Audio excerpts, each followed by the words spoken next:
Pozdrav gabudizatori, ja sam Mario Gabud, tražili ste, dobili ste drugi proteinski šejk, ovaj put 340 kalorija, 35 grama proteina, znači visokoproteinski šejk sa samo 3 namirnice, ako vas zanima više ostanite sa mnom.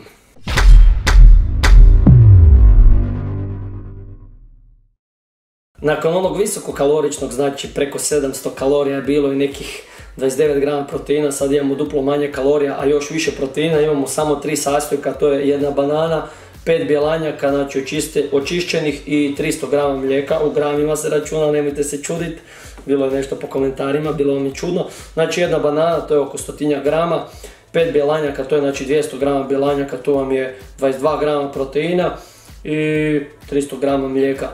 Srce me boljelo kad sam morao odvojiti žutanjak od bjelanjka, ali eto, za ovaj šejk nam je to potrebno. Kupio sam jaja, nisu, inače ja koristim domaće, ali nisam htio odvajati iz domaćih jaja, to ću ja pojesti onako sve skupa, tako da se odmah razumijemo, jaja nisu nezdrava i žumanjak nije nezdrava, ali ako ne želite unositi kalorije, niste stigli ili postoji neki razlog zašto ne želite žumanjak unositi, eto, ovo je situacija u kojoj ga možete, znači, za ovaj šejk koristiti. Ništa, idemo to sad sve zmiksati. Kao i prošli put, prvo ćemo staviti ove krute stvari, da nam ne pršće po nama kad bi prvo mlijeko stavili. Znači idemo ti, vidite šta je to masonerija prava, bjelanjci, cap cap. Bananu sam stavio čisto da malo ubije taj okus jaja, banana mi je u stvari za svaki šejk jako dobra jer onako preuzme okus, a banane volim.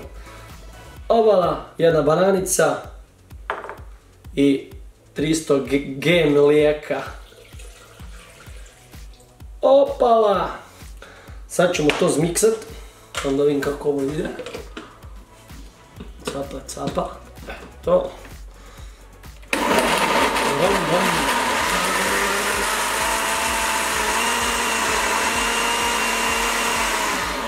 Eto ga, zmiksano je, ja iskreno nisam to nikad probao, jer osobno ne bi to radio, uzimam whey, tako da on mi je puno ekonomičniji nego da ovo radim.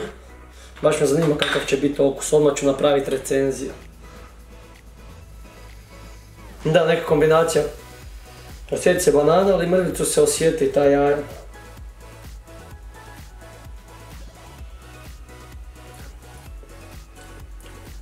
Pa čak i ok.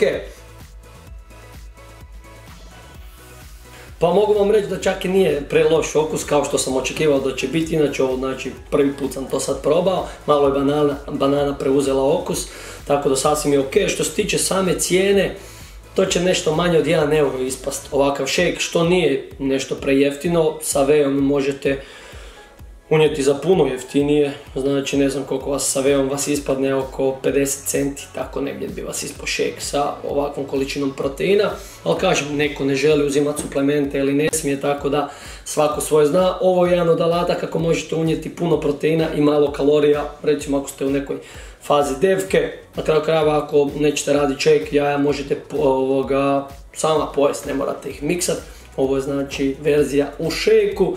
Što se tiče tih žumanjaka, žao mi je ako imate nekoga ko ovo kombinirate, dajte žumanjke nekom ko je na masi, inače jaja nisu nezdrava i žumanjak slobodno jedite, ali kažem, ukoliko pazite na unos kalorija, onda je ovo slučaj, ajmo reći, gdje ćete možda odvajati.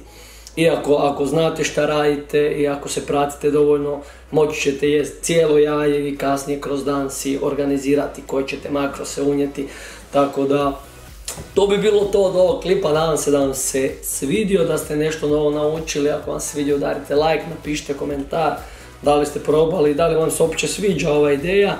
I to bi bilo to. Lajkajte, komentirajte, pretplatite se na kanal ako još niste i vidimo se. Bok!